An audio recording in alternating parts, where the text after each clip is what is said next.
cable. So as the band comes up in here, it's just so good to see everybody. I just love it. We have two. That'll be just fine. Thank you. All right. We have our special singer, Clay, today, so we're all pretty excited about that. Let's let him perform first. Thank you. Well, this one's too short as well. That's the sound of electricity. Please stand with us and sing "We Come Together."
Started off right. I like that.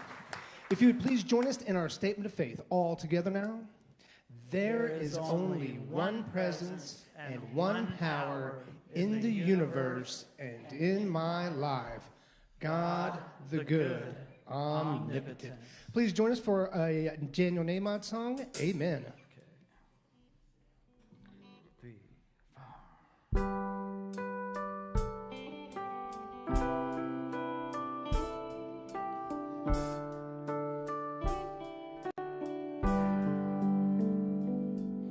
Simple, silent prayer,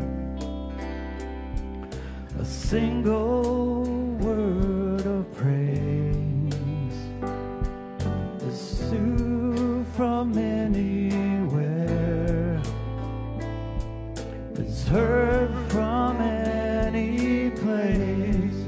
So right where I stand, I say amen, say right where I am, I say amen, say amen, say amen.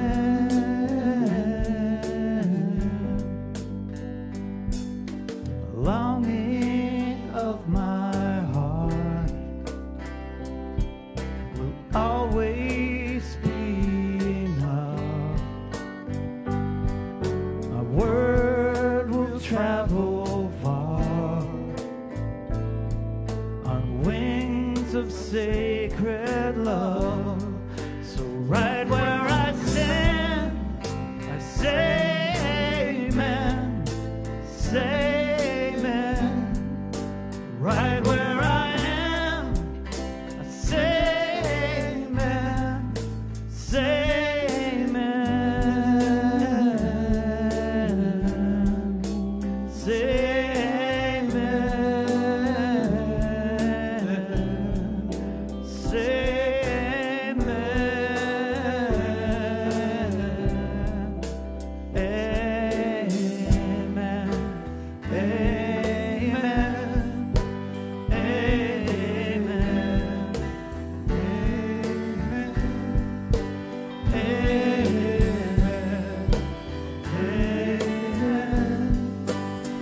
amen, you are my God. My life is yours. I love you, God, forevermore. Amen.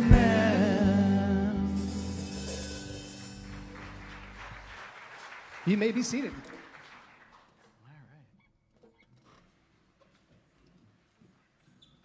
Good morning. Lovely morning. Love to see the sunshine. I'm sure you all do too. Well, good morning to all of you that are sitting right here in the sanctuary with us. We welcome you. And we also welcome all of you that are home drinking coffee or orange juice or mimosas or whatever and enjoying the service. We will hold the high watch for you.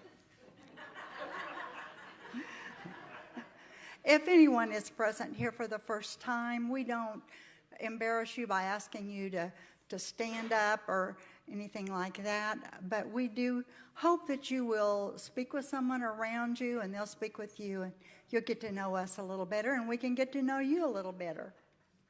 So would you check in on Facebook and tell all those friends and family that you're right here at Unity of Springfield, and then please turn off your phone. Will you join me in the mission statement? Together, our mission is to encourage and inspire spiritual and personal growth by empowering each other to be authentically all that we came here to be. And let's speak together the affirmation for today's daily word. This is a day of divine appointments. This is a day filled with divine appointments for me. This is a day in which I have the privilege of making a difference in the world. As a creation of God, I have an important part to fulfill in an unfolding plan of good. I bring unique understanding, ideas, and experiences to my circle of family, friends, and co-workers. My work, conversations, and prayers reach out to others in caring ways that enhance our relationships and our lives. Knowing I can make a difference, I have the courage to step forward with confidence and share what I have to offer. I also have the understanding to accept what is mine to receive. I am thankful that I am in the right place at the right time to fulfill a divine appointment. The scripture is from 1 Peter 4:10. Let's say it together. Like good stewards of the manifold grace of God, serve one another with whatever gift each of you has received. And join me in repeating the affirmation. This is a day of divine appointments. During prayer and meditation, please hold the following in prayer for their highest and best experience of life. Steve, Ann, Kelly, Christine, Stella, Jessica, Mike, Paul, Joanne, Brenda, Mike, Ashley, Jim, G, Mark, Wendy, Don, Larry, Kim, Mandy, Mary Lou, and anyone for whom you wish us to share in your prayers. We send Karen Lowry strength and faith and our love for the loss this week of her husband. We hold Dan DiCarlo and family in love and light for his sister's transition this week. As we ring the prayer bowl, we turn our attention within to our heart space, preparing for prayer and meditation.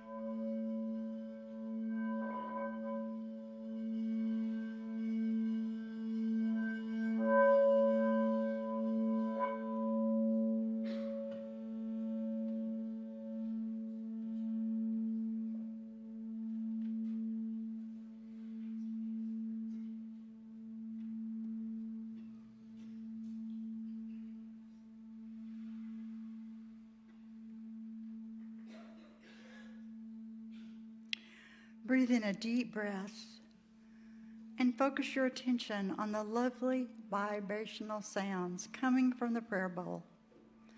Feel them resonate to your very center. Focus on the breath as we begin to move into our prayer and meditation. Take a deep breath in, hold, and exhale. Breathe in deeply. Hold and exhale. Again, take a deep breath in, hold, and exhale. Let's begin to relax our bodies, starting at the top of our head, relaxing the forehead, ears, jaws, tongue, cheeks. Follow your relaxation down your neck and shoulders, arms, elbows, wrists, fingers. Deep breath in, hold, and exhale. Turn your attention to the area of your heart, your Christ center. Bless every cell in your body, every breath, as you are breathing the breath of God. Relax the abdomen and lower back, moving down through your thighs, knees, calves, ankles, feet, toes. If you find your mind wandering, return your attention to your breath. For all of the persons on our prayer list, for each of you, your friends, co-workers, families, for all people on earth, we affirm God is everywhere present. We call forth our faith and the faith of those for whom we pray, to give them assurance that all needs are met by our one source, our Creator, God. We visualize peace between peoples and countries, peace of mind for all. We send blessings from the heart of all of us to the entire town of Uvalde, to families and friends who lost loved ones. We visualize a country free of all shootings, individual or mass. We welcome peace within our country, the United States of America. We are so grateful to all of those who have lovingly served in the military through many generations. Today and every day, we have the privilege of making a difference in the world. Continue to feel the presence of Divine Spirit. Inhale deeply Breathe into the Spirit within as we move further into meditation.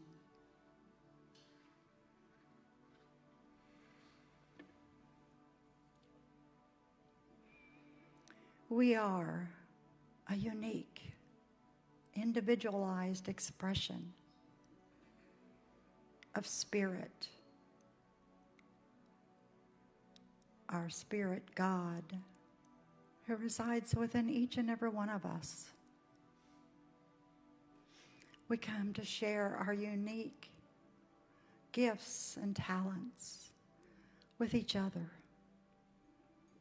in service to each other, and in gratitude for all that God has imbued in us and provided for us.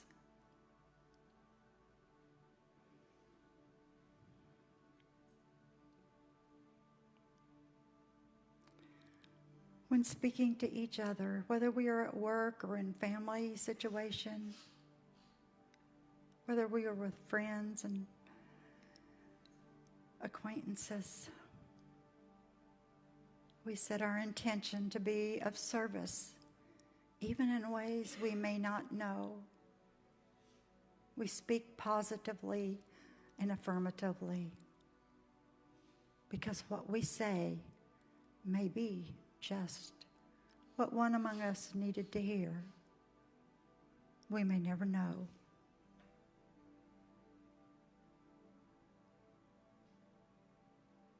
We give thanks that we are here in the right place at the right time to share our experiences.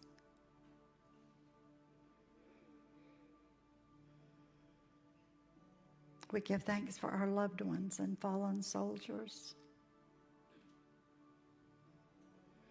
As we rest in the silence, we open our hearts and our minds, and we call forth divine guidance. Guidance to show us what our purpose is, what unique expression we can be in this world, in the silence.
It's always a pleasure to have Clay come up and sing with us, so we're pretty happy about that, to have him back up on the stage. We'll be singing the former Mr. Taylor Swift's Waiting on the World to Change.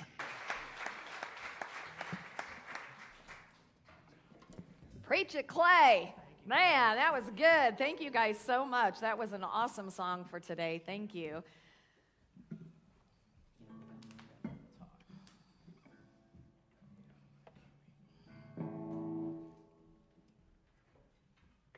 Good morning. I'm very impressed with how many of us are here this morning. I wasn't sure what it would be like this morning because it's Memorial Weekend. And so obviously As we come together today, I know that our hearts are heavy with yet another mass shooting that took the lives of so many innocent children. And, you know, as I sat and thought about this and thought about how to approach this, I thought, I don't have the answer for this. I don't think any of us actually have the answer for this. From a physical perspective, I will say that we need to make our voices heard. That love needs to speak louder and logic needs to speak louder. And so call your representatives, write to your representatives. And the biggest thing that we can do from a physical perspective, my friends, is we can get out there and vote. Make sure that you vote. Don't think that your vote doesn't matter, because it's that kind of consciousness that keeps things in place that allow these things to continue to happen. So I'm not telling you how to vote. I'm just saying get out and vote. With it being Memorial Day weekend, and, I love, Kat, how you honored our vets and in the meditation, those who have given their lives so that we could enjoy the freedoms that we experience here. And those freedoms are very, very, very important. But we also have to make sure that we're honoring the lives of every person, not just in America, but on the face of this planet. So from a spiritual perspective in this, there's a divine mystery, my friends, that we just don't understand, and we're not going to understand it. I don't get it. I know that I'm not going to get it. But where I go with that is, then what can I do to bring more light and more good into this world? Because that's what our world needs. It just needs us to be more connected to each other. It needs us to see each other. It needs us to value each other. It needs us to come forth with out loud compassion and kindness and understanding. Don't you agree with that? That's what our world, really, really needs. So, as I shared last week, so I want to tell you this too, because I always love, and I say this a lot, but I always love how this divine mystery works in my life anyway. I knew that this past week, Paul and I were going to be gone for 3 days because we went to Iowa to do his mom's celebration of life. And so in that, I thought, well, I'm going to go back through my talks, and I'm going to see if there's something that I can pull so that I'm not stressing about my talk this week. And what I was guided to was this 3-week series. And last week started the first, which was acknowledging people who have made a difference in your life. And then this week, we're going to be talking about a book called Yes, You Can Change the World. And I thought, how synchronistic that these talks are at this particular time, because this is so, so very needed. How many of us gave our ribbons away? Yay! Good for you guys. I'm so glad you did that, and I hope that you will give your ribbons away. I do want to tell you that we did order more ribbons, so there's ribbons out there. There's 12 of them for a $5 donation, and I encourage you to get those ribbons. Take 3 of them at a time, give 1 to a person, tell them what a difference they make, and ask them to pass it on, because this is what can make a huge difference in our world, is acknowledging the difference that other people make, right? Exactly. So today, we are going to be talking about how we can make a difference in this world. So wouldn't we agree that we would all really love to live in a world in which we honored each other? Yes. In which we were kind and compassionate to each other? A world in which we embraced diversity? A world in which we truly valued the intrinsic worth of everyone? And a world in which we lived in our oneness instead of in this illusion of separation. How many of us can admit that we still live in an illusion of separation with various people that we come across? I think that most of us would have to raise our hands if we're being totally honest about that. Gandhi said, be the change that you want to see in the world. And Michael Jackson's song said, I'm looking at the man in the mirror. I'm asking him to change his ways. No message could have been any clearer. If you want to make the world a better place, take a look at yourself and to make the change. Na, na, na, na, na, na. Go ahead. Na, na, na, na. There's a quote that says, Spirituality is not an intellectual ascension. It is an ascension of our soul where we transform ourselves in a way that we transform the world around us. And again, I want to say, please don't discount your power in transforming the world around you, because that is giving up. And this is a time, my friends, when we cannot give up. This is a time, like I said, when it's time for us to become even bolder. And I don't mean that in an in-your-face way, but to be out there with our love and our kindness and our compassion, because that is what will transform this world. So the best way to transform ourselves is to begin to transform how we see the world and how we see other people. And this is based on the book by Amon Matwan called Yes, You Can Change the World. Now, this book is a parable. A parable is a teaching story, and it's a parable about a father and a son, and the father passes away, and the son hasn't been home for about a year because the son is involved in his own life. He's involved in climbing the ladder of success and all the things that he has to do. So he hadn't been home in about a year, so he comes back to his father's funeral, and there are literally hundreds of people lined up to pay their respects to his father, and he's shocked by this, because he had no idea that his father had had such an impact on so many people. And so he decides to just get in line so that he can start to listen to and hear what these people are saying about his father and why his father had such an impact on so many people. So this parable takes us to a number of stories about how father, that's how I'm going to refer to him, had an impact on people. And ultimately, it's also going to give us 3 shifts in perspective, only one of which we're going to talk about today and the other 2 next week.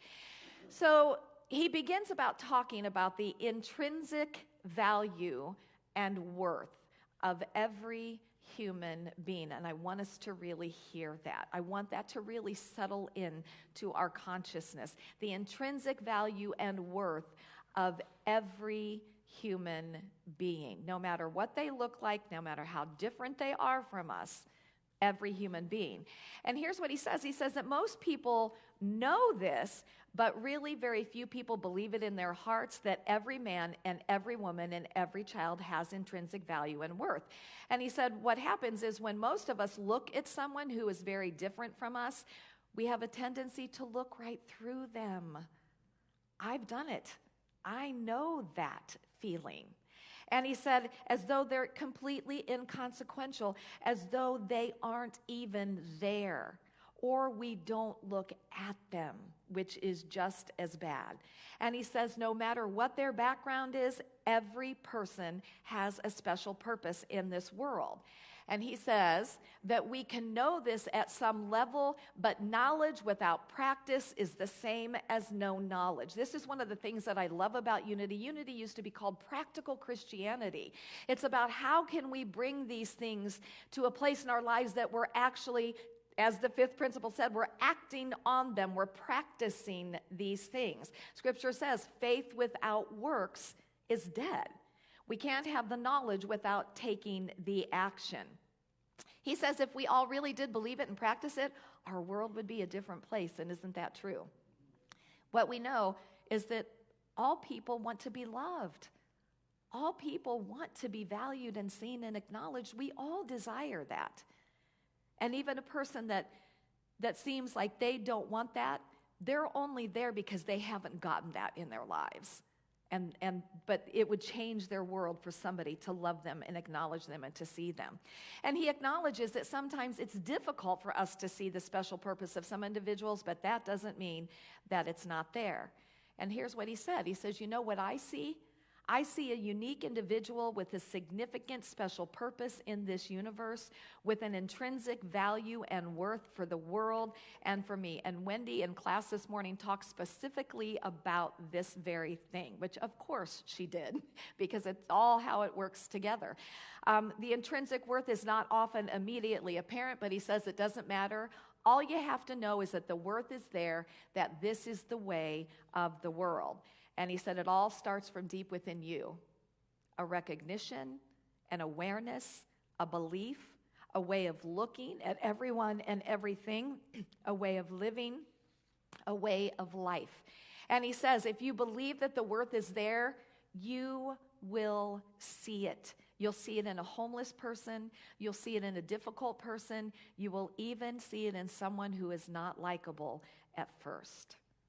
But he says sometimes we have to believe it before we can see it. And that's what today is about getting this in our consciousness that every person that I come across has intrinsic value and worth. They deserve my full attention. They deserve my love.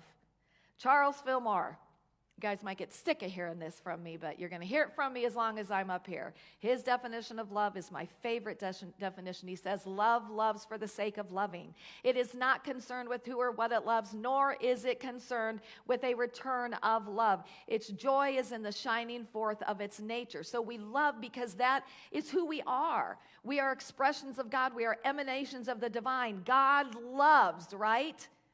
Unconditionally, always, never withholds. That's who we are here to be. But I love this next part where he says, love is an inner quality that sees good everywhere and in everyone. It insists that all is good, and by refusing to see anything but good, it causes that quality to appear finally in its uppermost in itself and in all things. When we insist that the good is there, ultimately, that is what we will see. And that is ultimately what the other person will see in themselves. Father goes on to say, in every transaction that you have with a human being, you either cut them down or you build them up. And I'm going to add, in every time that you talk about somebody behind their back, you are either cutting them down or you are building them up. And he said, and if you don't believe in another's worth, they feel that. They can see it in your eyes. They can feel it in your body language. They know that you don't believe in their value and their worth. And, and I love, I'm going to go back to Wendy for a moment, because she shared with us at the volunteer appreciation dinner that she chose to be homeless for about 3.5 months. And she said it took her the better part of a year to finally find her way back to some sense of self-esteem, because people didn't see her value and worth. People looked right past her and just diminished her as a human being. But he says, on the other hand, when you do believe in their worth, you can't help but build that up, because guess what? They see that in your eyes as well. They hear it in your voice. Have you ever had somebody say something to you that just made you stand a little bit straighter and made you pause for thought and go, wow, that's what they see in me? Yes? I think we all have had that experience. And how wonderful is that in that moment to have somebody express that to you? Absolutely. So Maya Angelou said, I've learned that people will forget what you said, people will forget what you did, but people will never forget how you made them feel. And what he goes on to say is something almost magical seems to occur when we choose to start seeing that intrinsic value and worth in other human beings, is that it's contagious. And they then start to believe that value and that worth is in them.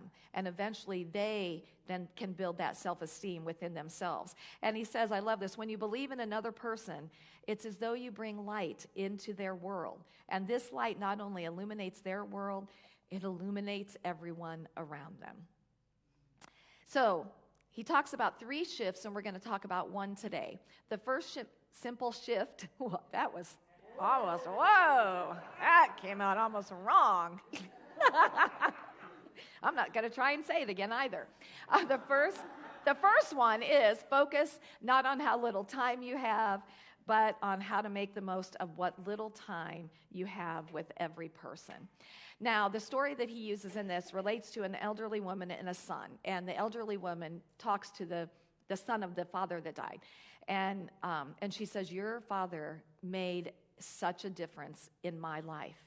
But really where it started was he made such a difference in my son's life. So her son also just was always busy, and he definitely called his mother every week, but he fit it in to his schedule. And it was very clear to her that he was fitting it in, which made her feel like she didn't really matter. And for him, he got irritated because she didn't want the conversation to end. So there was this kind of a thing going on between them. Well, one day, he was at an event where Father was, and he noticed how Father would just be so present with each and every person, and not only with each and every adult person, but with his young kids. And he was just amazed by how special he made every person feel. So he had the opportunity to drive him home. So on the drive home, he asked him, he said, how do you stay present to all of these people and make them feel so special when so many other things are going on all around you?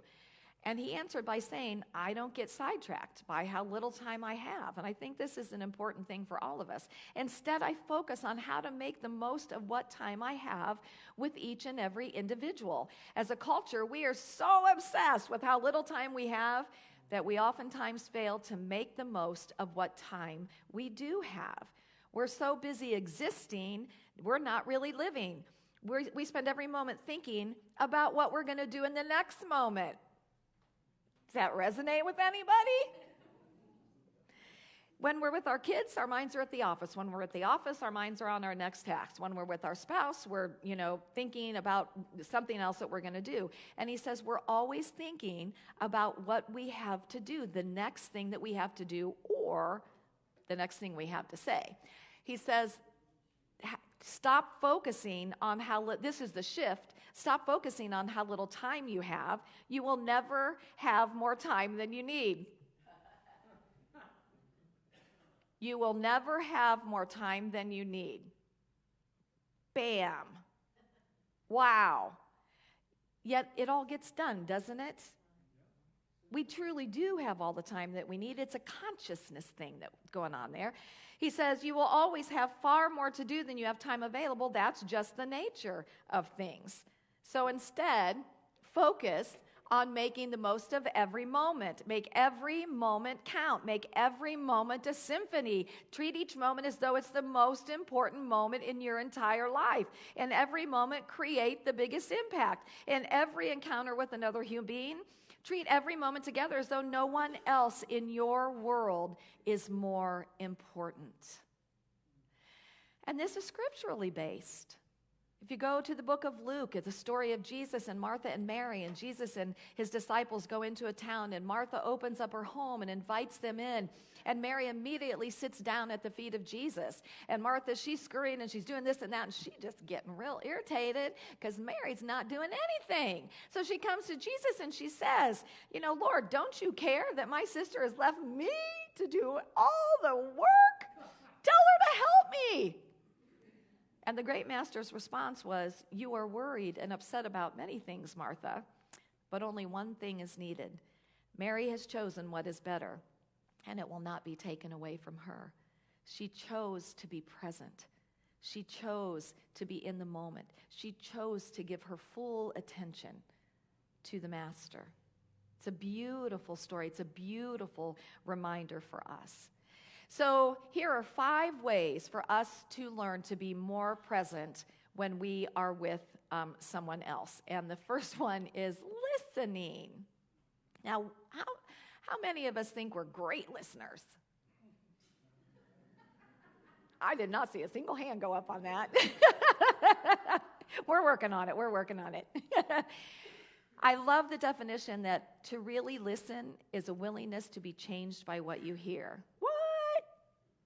A willingness to be changed by what you hear. Wow, you know what that means? You're going to actually have to pay attention to what the other person is saying. Because if your mind is already going on what you're going to say, you're not even going to have a chance to be changed by what you hear, correct? So listening, and the author of this, and I don't have the author, said, I used to think of listening just as hearing, and then I thought of listening as a skill, and now I think of listening as a skill and a choice. So listening is choosing to block out distractions. It's choosing to empty the mind of clutter. It's choosing to focus on the speaker, and it's choosing to let them know that they are heard.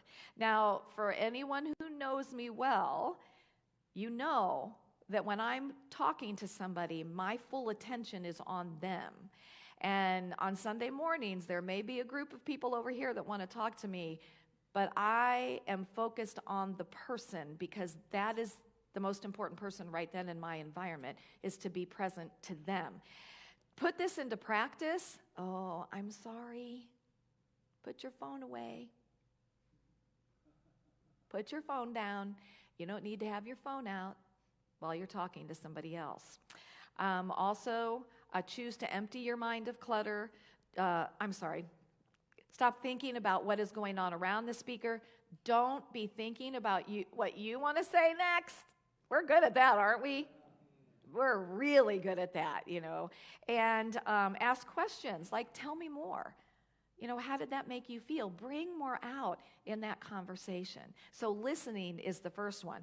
The second way to be more present when you're talking to someone is look at your body language. Do you look like you're present? Do you look like you're listening? Because your body is sending signals to whomever you are talking about how much you care about what is being said. Now, I'm going to tell on myself on this one because I did this very recently. I try to stay very present to someone, but if I am in the fellowship hall and I'm like, oh my goodness, I got to get into the office and do this, my mind is focused on I need to get in the office because I know myself, if I don't write it down or do it right then, I'm probably going to forget it. But somebody caught me one day as I was trying to get back into the office, and here's what I found is that my body was like this and my face was facing them. And I thought, and I caught it though, and that's what this whole thing is about, is awareness. I caught myself, and I thought, oh, and I just very slowly turned my body so that I could be fully present. And it's okay if you, and I'll talk about that in a minute. Okay, so putting it into practice, face the speaker, make eye contact. Isn't that a big thing? Making eye contact. Avoid crossing your arms or slouching or sighing, and again, keep the phone away. The third one is WAIT, and I love the acronym that this author used for this. Why am I talking? So this has to do with both the internal dialogue that's going on as we're quote unquote listening to somebody. What am I going to say next? Do I have a story as good as this one? But when we do that, we've mentally disengaged from the conversation. But it's also not interjecting so quickly, not coming back immediately. Have you ever tried to have a conversation with somebody and you're trying to tell them something and they're coming back, and you just want to say, stop and listen to what I have to say? So I love this, putting into practice, be attuned to the ebb and flow of the conversation. Listen for the right time to ask questions or take your turn speaking. Be interested, not concerned about being interesting. Don't interrupt or talk over someone. Take turns speaking and listening. And I know one of the things for me too that helps, if I know that I have to have a conversation with somebody, I will write notes on a slip of paper so that I can stay present to what it is that I want to talk about. But also, if you know you're going to have a conversation with somebody, take a little piece of paper and a notepad. That is a notepad and a pen, and maybe jot down a thought that you want to come back to. But do your best to stay present in that. The fourth one is, how many of us think we're great multitaskers? I think I'm a great multitasker. But what this author says is that when it comes to being present and listening, you cannot multitask, because multitasking, we miss so much when we're multitasking. So he says, this author says, pick one thing and do it with gusto. Putting it into practice, close the laptop, put the mixing spoon down, get out from under the hood of the car, pause the TV show or video game, and it's okay to say, give Daddy 2 minutes to finish this email, and then I'll be able to give you my complete attention. In other words, if you're talking to somebody on the phone, just stop and just talk to that person. Be present. And I will tell on myself that I am not good at that. I'm the multitasker when I'm on the phone, but this really gave me pause for thought to say, wow, what am I maybe missing because I'm not doing that? And then the last thing, and to me, this is the most important. To me, this underlies everything, and that is mindfulness. And you know what mindfulness? It's self-awareness. awareness. It's minding our mind. It's bringing ourselves back into the present moment and going, oh, wait, I've drifted. Oh, wait, what's my body language saying? Oh, wait, I don't need to say this right now. This author says this is really the foundation of being present with people and in the moment with them. And here's the thing. It takes practice, practice, practice. All of this takes practice. And it's not something that's just going to happen overnight. But when we're in that place of being mindful and we find ourselves engaging with someone, we're in that place of self-awareness, we can be much more present to them and we can acknowledge them. We can make differences in so many people's lives just by choosing to be present, right? Absolutely. I want to tell you a little story, and you've probably heard the story of the starfish, but this is actually a true story.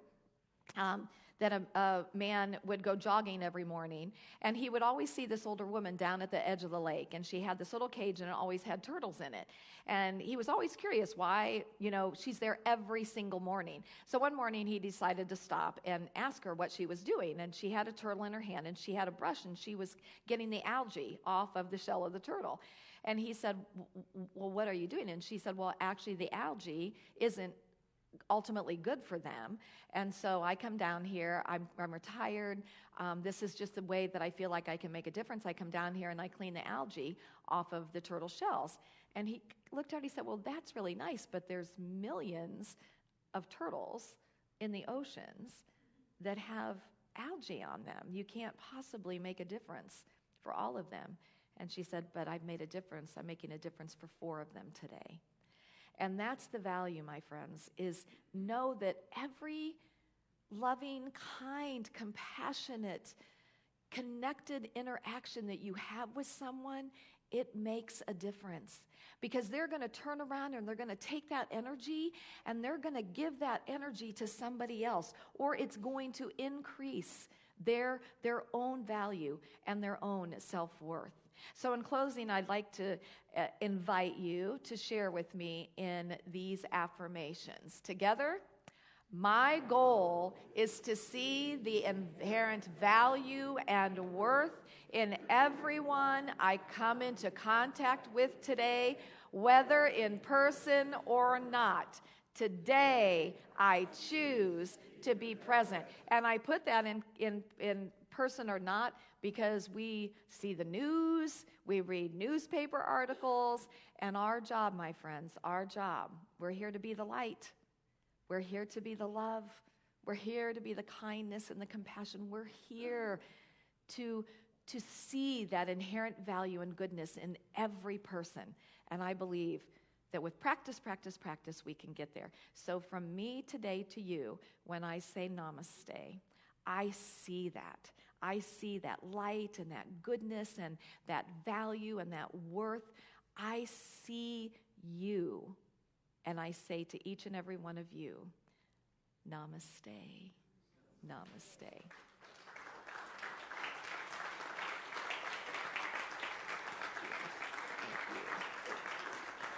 Thank you. And if there's anybody that would like a pack of these now, I'd be happy to pass them out. Of these, I Can Make a Difference ribbons. If not, they're on the table in the hallway. Okay, so let's, this is our time in our service to support our ministry with our talent, our treasures, and to support the mission, to support what we are here to do and to be together. So let us take our gifts in our hands, and we're minus a basket. And Jess will come around with her hands. Let's share in our gift blessing together. Divine love through me blesses and multiplies all that I have, all that I give, and all that I receive. Does anybody want a packet? Because I'll bring them to you. Who said I do? Right. Okay, and there's more out there. Did you want one, did you say? Sure. Oh, thank you. Hands. Okay. Oh, thank you. All right. Once again, we have Mr. Clay Holmes singing Man in the Mirror. 1, 2, 3, 4.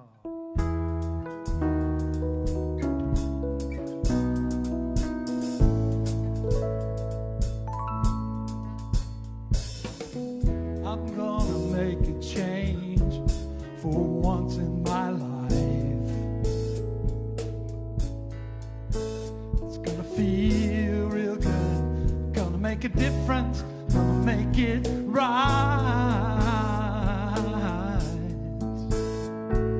As I turn up the collar on my favorite winter coat, the wind is blowing my mind. See the kids in the street with not enough to eat. Who am I to be blind, pretending not to see their need? A silent disregard, broken heart, you know, and a one-man soul. They follow each other in the wind, you know, because they got nowhere to go. That's why I want you to know with the man in the mirror. I'm asking him to change his ways. No message could have been any clearer. If you want to make the world a better place, take a look at yourself and make a change. Na na na na na na na na. I've been a victim of a selfish kind of love. It's time that I realize there are some with no home, not a nickel too long. Could it be really me, pretending that they're not alone? A widow deeply scarred, somebody's broken heart, and a washed out dream. They follow the pattern of the wind you see, 'cause I got no place to be. That's why I'm starting with me. I'm starting with the man in the mirror. I'm asking him to change his ways. No message could have been any clearer. We want to make a change, a better place. Take a look at yourself, make that change. I'm starting with the man in the mirror. I'm asking him to change his ways. No message could have been any clearer. If you want to make a world a better place, take a look at yourself, make that change, get it right. Gotta get it behind. Take your arm, close your mind. Starting with the man in the mirror. I'm asking him to change his ways. No message could have been any clearer. You wanna make a change, a better place, take a look at yourself, make that change. Na na na na na na na na na na. Make that change. Na na na na na na na na na na. Make that change.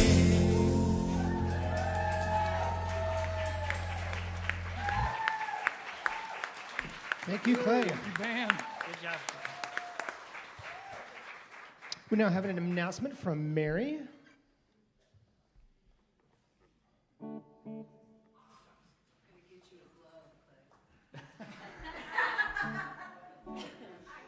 one. Good morning. So we are gearing up for our annual yard sale that in beginning today, right after the service, we're going to take all of the chairs out, get the sanctuary set up, get the fellowship hall set up. So if you can stay for a little bit, if we have several people that stay, we can get this done in about an hour and get everything out of the pod and get it into the church. If you're going to stay, if you would just meet right up here at the front, right after the service, and that way we can have a little bit of instruction so everyone knows what their jobs are. Also, we're going to be here all during the week. We're going to be here tomorrow from about 9 a.m. until about 1 or so. depending on how long I decide I want to stay, I guess. Trying to get everything organized and set up. We'll be here all week, getting everything from 10 until probably around 4, getting everything organized, getting everything set up. If you can't be here to volunteer, it was wonderful the last yard sale we had. We had so many people who brought in food for the volunteers so they had something to eat while they were here, and that was so great. So if you can bring in food for the volunteers to eat or donate money so that we can go out and grab some things for them to eat, that's wonderful. We'll be here all day Friday, starting at 8 a.m. until, I think we said 6 o'clock for the actual yard sale, and then also again on Saturday from 8 a.m. until 2 p.m. And then we are going to need some people. For those of us who have been here all week, we'll need some fresh hands to pack everything up. We haven't had a lot of stuff to pack up, which is fabulous, and take that and donate that somewhere else. So we are going to need all hands on deck all week long. As I always say, this is such an amazing and wonderful way to get to know everyone.